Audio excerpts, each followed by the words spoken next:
Ok, alors bienvenue à toutes et à tous dans cette vidéo au sein de laquelle on va analyser le secteur bancaire. Donc vous le savez probablement, suite à la pandémie de Covid-19, énormément de valeurs bancaires ont été bradées par le marché en bourse. Donc aujourd'hui, on va faire une analyse très stratégique et très peu financière du secteur bancaire. On va analyser différents points. Quelles sont les menaces qui gravitent autour du secteur bancaire? Quelles sont les caractéristiques du secteur bancaire, pardon? Quels sont tout simplement les risques qui pèsent sur l'épargnant? Bref, on va analyser en détail de manière assez stratégique le secteur bancaire dans son ensemble. Et à la fin de la vidéo, je vous expliquerai, selon moi bien évidemment, à mon humble avis, s'il est judicieux d'investir dans les valeurs bancaires, oui ou non. Donc, déjà, pour introduire la vidéo, on va rapidement analyser le cours boursier de deux valeurs bancaires françaises, à savoir la Société Générale et la BNP Paribas. Si on s'intéresse à la Société Générale, on se rend compte que le cours boursier de l'action Société Générale est actuellement, au moment où je tourne cette vidéo, c'est-à-dire en août-septembre 2020, est plus bas que lors du point bas suite à la crise des subprimes de 2007-2008. Donc on voit que pour la Société Générale, on a une action qui a été bradée par le marché et la crise de la Covid-19 n'a vraiment rien arrangé puisque bien que l'action était déjà bien dévalorisée avant la crise, la pandémie a bradé le cours boursier de l'action Société Générale. Pour la BNP, on a une action qui est un peu plus résiliente que la Société Générale. D'ailleurs, à titre informatif, le dividende Société Générale n'a pas été maintenu suite à la crise des subprimes, alors que le dividende BNP a été maintenu. Mais tout de même, pour la BNP, on constate que au point bas en avril 2020, on était au même niveau à peu près qu'au plus bas après la crise des subprimes de 2007-2008. Donc, actuellement, l'action BNP Paribas reste à des niveaux relativement faibles, bien que ce soit beaucoup plus parlant pour l'action Société Générale. L'action Société Générale est arrivée à des niveaux si faibles que le rendement du dividende dépasse les 16,5%. Donc, maintenant qu'on a vu que les valeurs bancaires étaient, entre guillemets, au tapis, on va se concentrer sur le secteur bancaire. On va voir un petit peu quel est le business model des banques, quels sont les risques qui pèsent sur le système bancaire, quelles sont les menaces qui gravitent autour du système bancaire, quels sont les risques pour l'épargnant, les caractéristiques du secteur bancaire. Et à la fin de vidéo, je vous dirai si oui ou non, selon moi, il faut investir dans les valeurs bancaires. Donc, c'est parti. On va voir un programme assez dense, donc je vais essayer d'aller au plus vite. Donc, quoi de neuf depuis la crise des subprimes de 2007-2008? Alors, lors de la crise des subprimes de 2007-2008, entre guillemets, les banques ont failli faire sauter la planète. La seule différence entre la crise de 2007-2008 et la crise de 1929, c'est qu'en 1929, les banques centrales et les États ne sont pas intervenus pour renflouer les banques, alors qu'en 2008, les banques centrales et les États sont intervenus pour renflouer les banques. Pourtant, les épargnants sont restés plutôt fidèles à leurs banques. Alors, il faut savoir une chose, lorsque l'on place de l'argent sur des livrets bancaires classiques, on s'expose à de nombreux risques. Alors, pour les livrets développement durable et solidaire, pour les livrets A, les livrets réglementés, en général, il y a assez peu de risques, mais une partie tout de même des livrets réglementés est investie dans des dettes étatiques. Et lorsqu'on parle de contrats d'assurance vie en euros, alors là, on a des risques très importants, comme on va le voir dans la suite de la vidéo.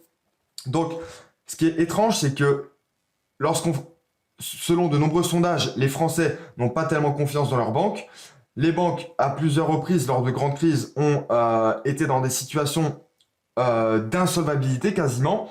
Et pourtant, les épargnants laissent leur cash en banque. Donc, depuis la crise des subprimes, il n'y a pas eu de grands changements dans le niveau du secteur bancaire, au sein du secteur bancaire, et le secteur bancaire n'a pas vraiment été disrupté. On va voir dans la suite de la vidéo qu'avec l'arrivée du Bitcoin, des GAFAM, etc., il y a des changements qui sont intervenus, mais pas de véritable disruption finalement. L'aléa moral a été renforcé. En bref, l'aléa moral, c'est le fait pour le système bancaire qu'une banque s'octroie le droit de prendre plus de risques avec de l'argent parce qu'elle sait qu'elle va être renflouée par des banques centrales et des États en cas de problème. Là, la morale a été renforcée. Confère soutien monétaire massif des banques centrales en 2008 lors de la crise des subprimes et soutien monétaire très fort, politique monétaire très ultra accommodante lors de la pandémie de la Covid-19 en 2020. Donc les banques, elles ont la certitude aujourd'hui qu'elles seront toujours renflouées par les États et les banques centrales. Et c'est la grande différence entre la crise des subprimes, la crise de la Covid-19, etc., avec la crise de 1929 qui a amené à la Grande Dépression durant plusieurs années. Donc l'aléa moral a été renforcé et bel et bien confirmé pour les banques. Donc l'aléa moral, c'est un gros problème pour les banques puisqu'elles acceptent de prendre plus de risques, puisqu'elles savent que la Banque centrale sera le prêteur en dernier ressort, que les États vont renflouer les banques en cas de crise, etc. Donc, autre chose à noter, et je vais en reparler plus loin dans la vidéo, les risques de ponction des comptes des épargnants, j'entends, se sont accrus. On verra ça plus loin dans la vidéo.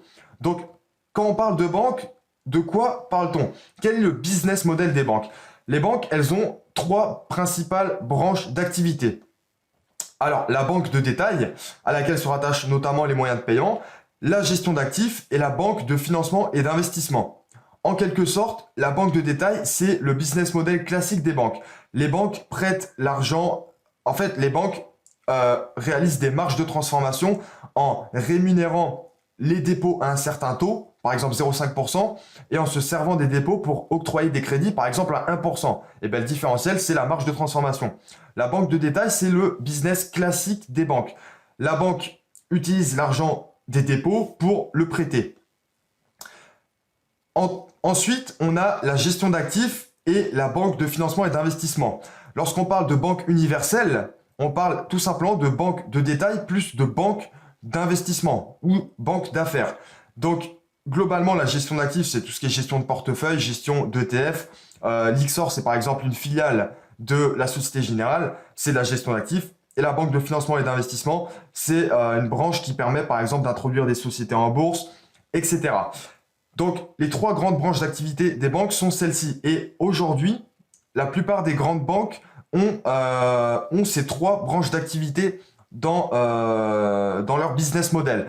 Il faut savoir une chose, en 1933, si je me souviens bien, c'est en 1933, aux États-Unis, il y a eu ce qu'on appelle le Glass-Steagall Act, qui stipulait que les banques ne pouvaient pas être à la fois banque de détail ou banque de dépôt classique et banque d'investissement.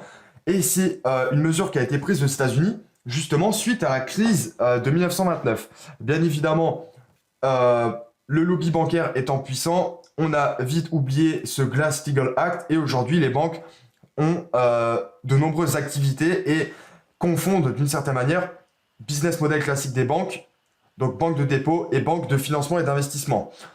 Bien évidemment, pour une question de rentabilité. Donc, pour information, les moyens de paiement et la gestion des comptes associés représentent la majorité des bénéfices des banques.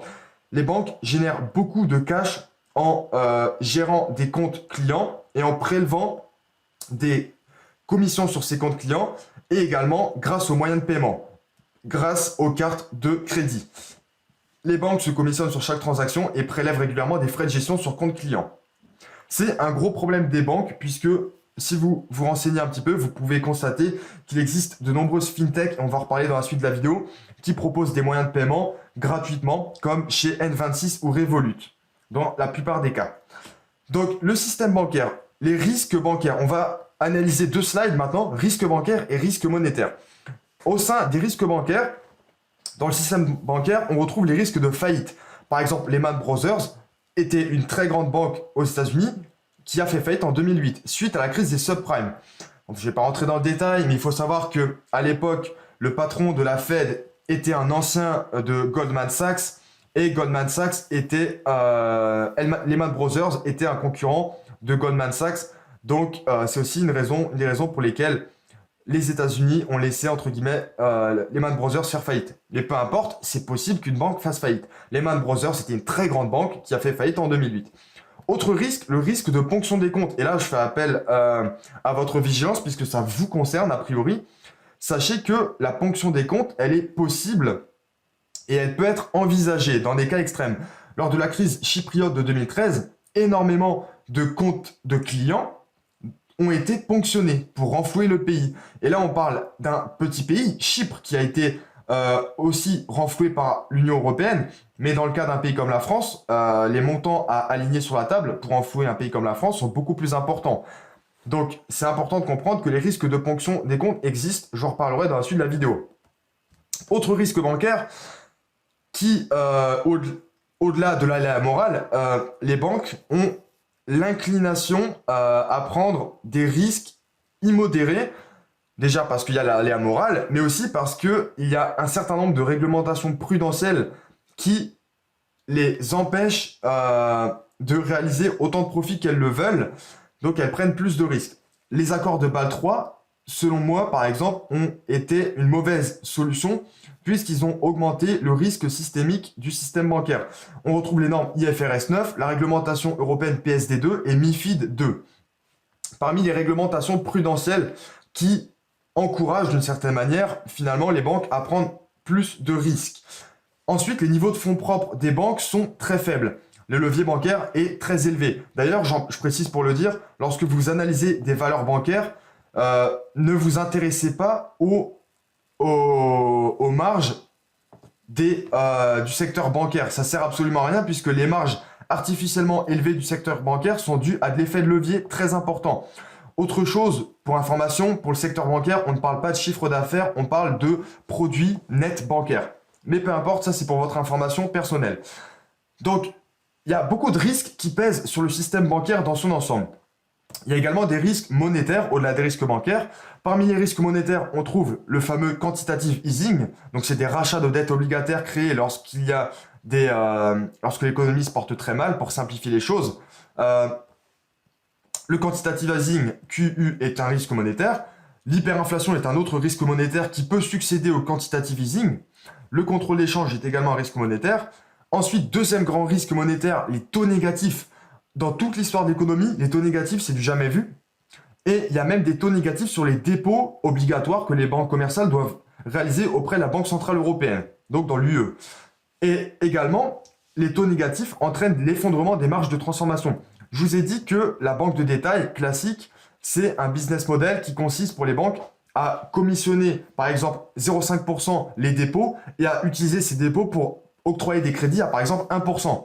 Eh bien, 1 moins 0,5, ça fait 0,5%, c'est la marge de transformation des banques. Avec les taux négatifs, ces marges se sont effondrées et sont quasiment inexistantes désormais. Et il y a des risques systémiques, puisque les risques des groupes bancaires sont couverts par les banques entre elles et les établissements financiers, et la plupart des risques reposent sur une montagne de produits dérivés. Je rappelle que au sein des marchés financiers, on trouve différents compartiments. Marché actions, marché de taux d'intérêt, donc marché monétaire, marché obligataire. On a marché de produits dérivés, etc.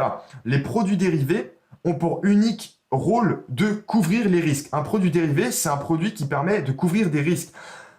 Or, les risques des groupes bancaires sont couverts par une montagne de produits dérivés, et l'ensemble en absolu du montant des produits dérivés au monde représente à peu près, en 2020, au moment où je tourne cette vidéo, 350% du PIB mondial.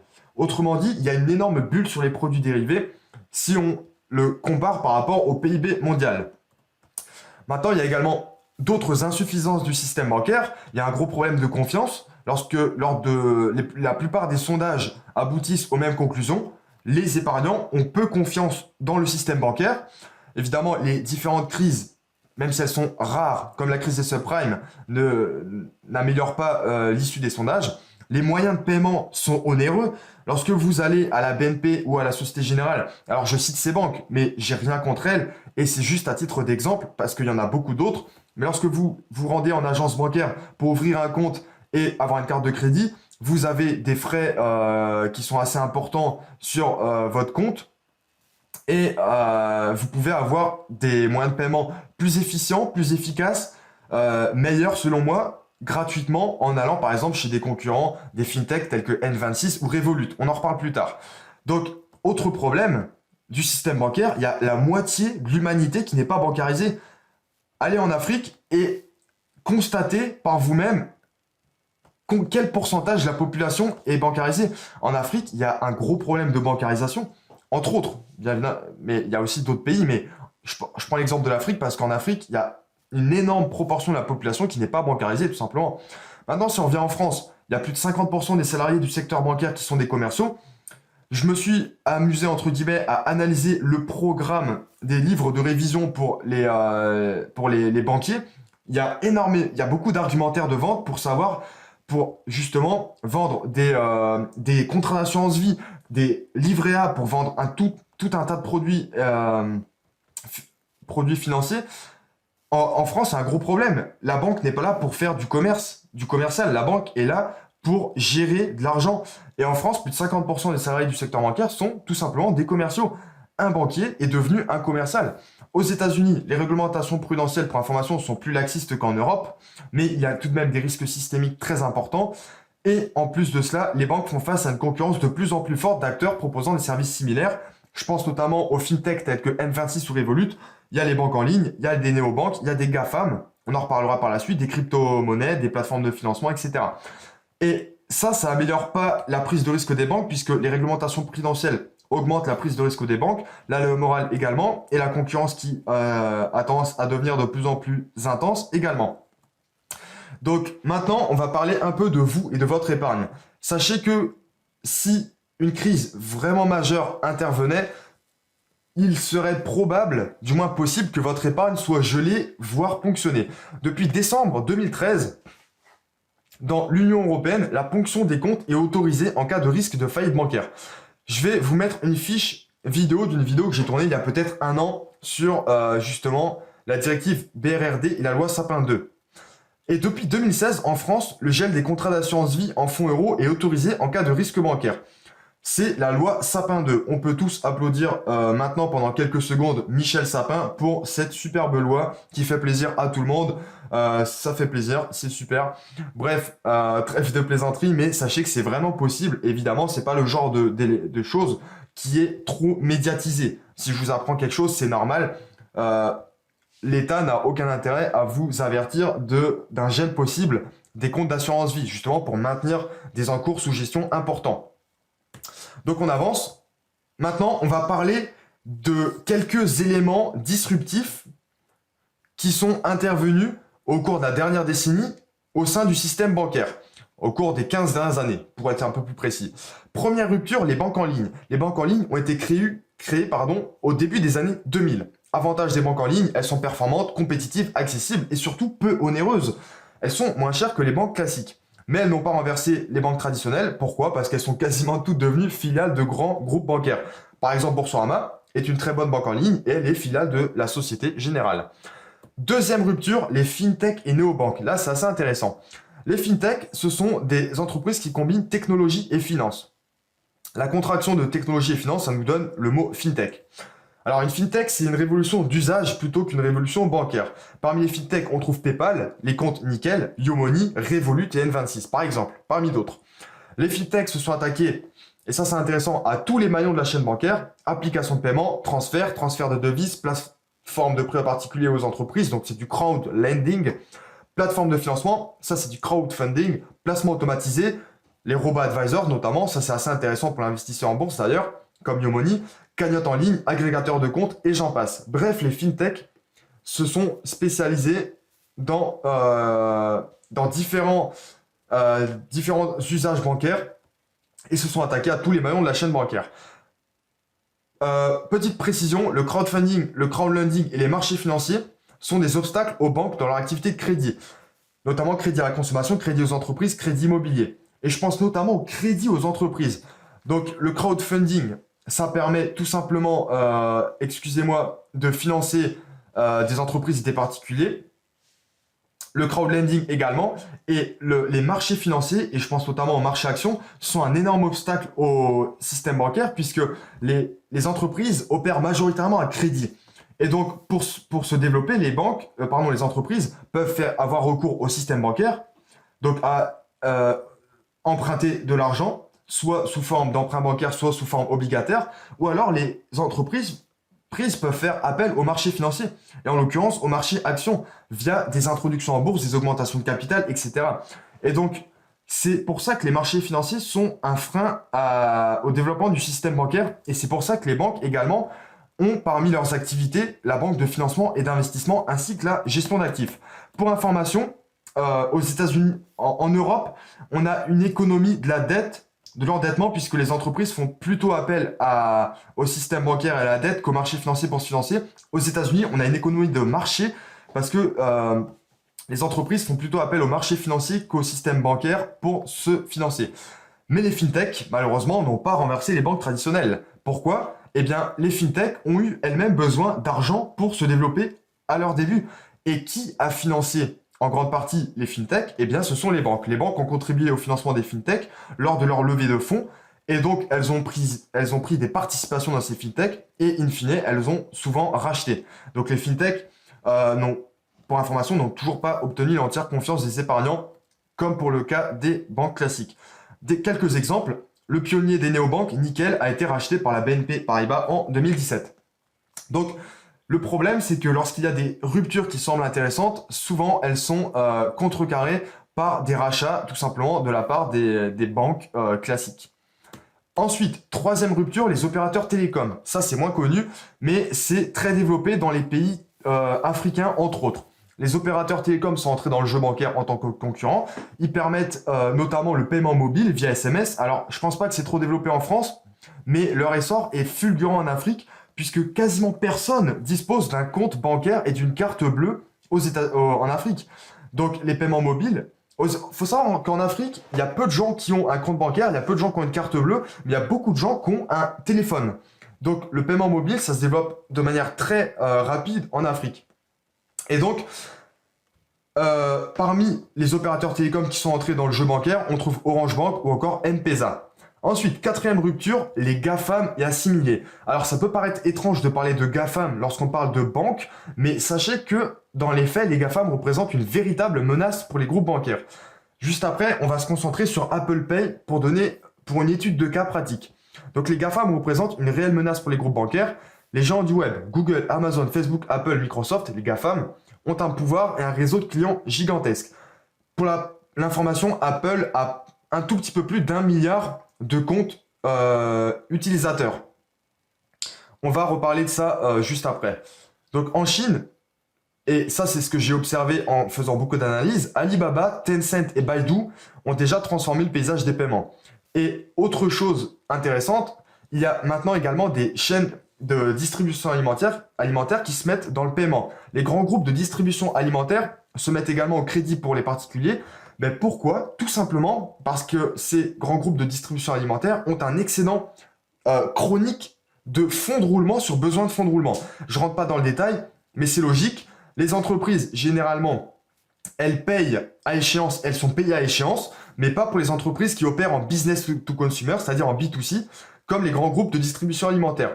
Les grands groupes de distribution alimentaire, Auchan, Leclerc, Casino, Carrefour, etc., payent leurs fournisseurs à échéance, à 30 jours, à 60 jours, etc., mais sont payés instantanément, puisque le client paye comptant. Donc, les grands groupes de distribution alimentaire ont chroniquement une montagne de cash en raison tout simplement des délais de paiement.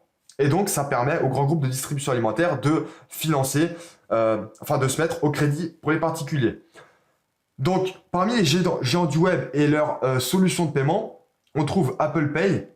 On va faire un cas pratique dans la prochaine slide. Google Pay, Alipay pour AliExpress, Alibaba Pay, Amazon Pay. Et on trouve également une nouvelle innovation qui est la Libra, c'est la crypto-monnaie de Facebook. Elle n'est pas encore au point, mais ça arrivera peut-être dans les prochaines années. Donc maintenant, on va faire un petit focus sur Apple Pay. Apple, c'est une action que j'ai en portefeuille depuis un certain temps, depuis des mois, et c'est une action que j'affectionne tout particulièrement. Récemment, j'ai fait une petite vidéo YouTube pour vous expliquer ce que je pense de l'action Apple, mais j'ai pas précisé ce que je détaille dans cette vidéo maintenant parce que ça aurait été trop long. Mais sachez qu'Apple détient, et c'est aussi une des raisons pour lesquelles j'ai des actions Apple en portefeuille, sachez qu'Apple détient près de 1 milliard de numéros de comptes bancaires, de cartes bleues, de clients qui peuvent payer via leur smartphone. Maintenant, on peut payer avec son smartphone via des puces NFC. Donc, moi, ça m'arrive parfois de payer avec mon smartphone à l'aide de l'application Google Pay, par exemple. Et donc, Apple détient près de 1 milliard de numéros de cartes bleues de clients qui peuvent payer via leur iPhone. Apple Pay, c'est un paiement mobile sans contact via puce Near Field Communication, NFC. Et actuellement, Apple a un partenariat avec, je crois que c'est Mastercard, mais c'est soit Visa, soit Mastercard. Apple touche actuellement des commissions très faibles sur les paiements occasionnés via Apple Pay. 0,15% de commission par transaction environ. Alors que les banques prélèvent des commissions de 2 à 3% sur chaque paiement. Et Visa et Mastercard sont deux grands gestionnaires de paiement qui prennent des commissions qui peuvent aller jusqu'à 5% sur tous les paiements par carte. Sachez une chose, actuellement Apple a un partenariat avec, je ne sais plus si c'est Visa ou Mastercard, mais l'un des deux, pour les paiements via Apple Pay. Donc les consommateurs s'habituent à payer avec Apple Pay. Les consommateurs, le taux de confiance des paiements mobiles est encore très faible, comparé au taux de confiance des paiements de carte bleue. Mais lorsque Apple aura convaincu ses clients que le paiement mobile est une bonne solution, et je pense que c'est l'avenir, que la confiance elle peut être vouée dans le paiement mobile, Apple pourra se passer de travailler avec les banques et avec Visa ou Mastercard pour les paiements. Et à ce moment-là, Apple pourra prélever des commissions éventuellement plus importantes et s'affranchir de travailler avec d'autres grandes institutions qui prélèvent également des commissions. Donc, le paiement mobile pour Apple, c'est déjà quelque chose d'actualité, d'important et qui sera beaucoup plus important à l'avenir. Donc, une fois que la majorité des utilisateurs d'Apple aura considéré que le paiement mobile via iPhone n'est pas risqué, Apple pourra s'affranchir, comme je l'ai dit, de Visa, Mastercard, de grands groupes, de grandes institutions financières pour les paiements mobiles. Et sachez une chose très intéressante que j'ai trouvée en épluchant vraiment les rapports de Apple, diminuer les prix de vente de certains modèles d'iPhone fait partie de la stratégie long terme d'Apple pour développer Apple Pay. Vous avez peut-être constaté qu'on peut avoir des iPhones neufs de Apple pour quelques centaines d'euros. Alors ça paraît peu, mais en réalité c'est peu pour un iPhone. On s'attendrait plutôt à un prix aux alentours de 1000-1200 euros.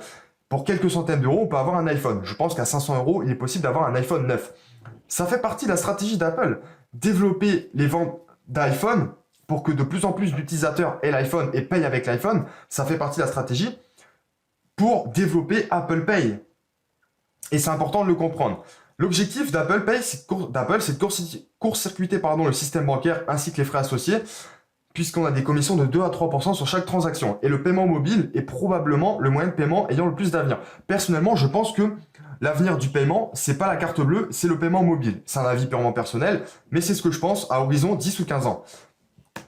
5e rupture, le Bitcoin. Le Bitcoin est considéré comme étant l'origine d'un changement de paradigme. Donc le Bitcoin, comment je pourrais dire, le Bitcoin, il a commencé à se développer après la crise des subprimes et il est apparu suite à la crise financière des subprimes. Donc la blockchain, qui est le principe fondamental derrière le Bitcoin, est une innovation de rupture à l'origine du succès du Bitcoin. Et le Bitcoin peut solutionner via la blockchain énormément de problèmes, y compris hors secteur bancaire. On peut réaliser également avec la blockchain des smart contracts, etc. Bref, on ne va pas en parler dans cette vidéo, mais la blockchain, elle permet de résoudre énormément de problèmes, puisque avec la blockchain, on a des paiements qui sont complètement sécurisés et infalsifiables, qui sont accessibles à tous sur la blockchain, et on a des moyens avec la blockchain, on a un système qui est très efficace, et le Bitcoin est un moyen d'échange universel. Il n'y a pas de problème de taux de change. Le Bitcoin conserve sa valeur. La grande question, c'est est-ce que c'est une monnaie viable? Parce que c'est une monnaie déflationniste, puisqu'il y a une limite de 21 millions de Bitcoin au maximum, etc. Mais peu importe, toujours est-il que la blockchain, innovation de rupture à l'origine du succès du Bitcoin, résout beaucoup de problèmes. Bitcoin, c'est une crypto-monnaie. C'est une monnaie complémentaire, décentralisée et alternative, apparue suite à la crise des subprimes. Justement, la centralisation de la monnaie et de la création monétaire, c'est un problème que résout le Bitcoin via le peer-to-peer. Les banques exercent un lobbyisme extrêmement fort pour empêcher le développement et l'usage des crypto-monnaies. J'ai déjà parlé à certains amis qui m'ont dit que leur banque a refusé des virements vers des plateformes pour acheter des crypto-monnaies. Donc c'est quand même assez incroyable.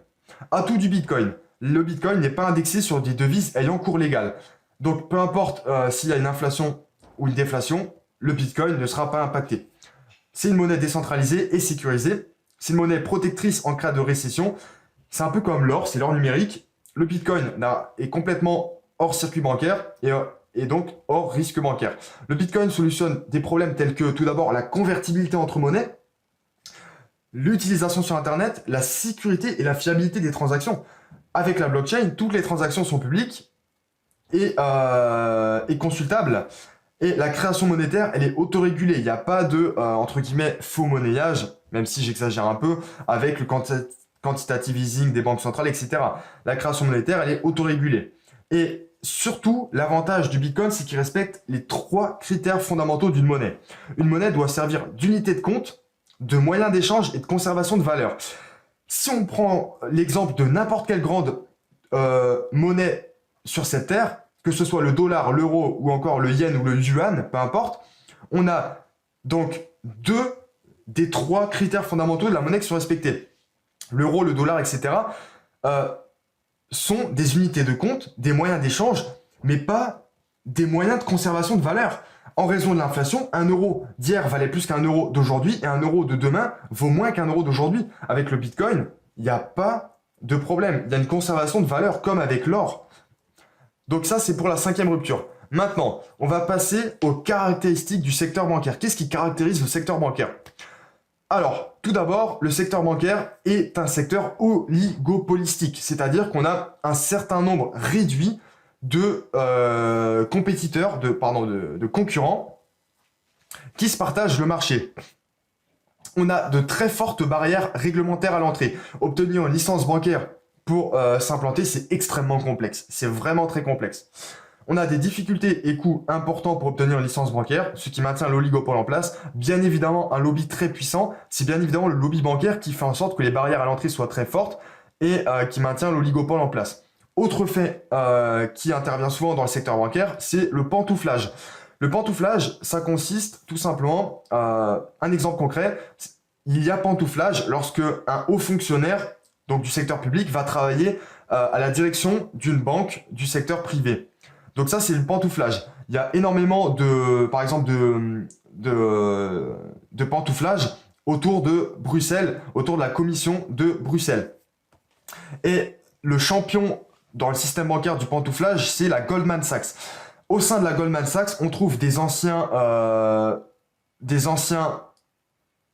du secteur public très influents, comme des patrons de la Réserve fédérale américaine et de grandes institutions publiques. Un autre exemple, Mario Draghi, qui était à la tête de la BCE en Europe, était un ancien de la Goldman Sachs.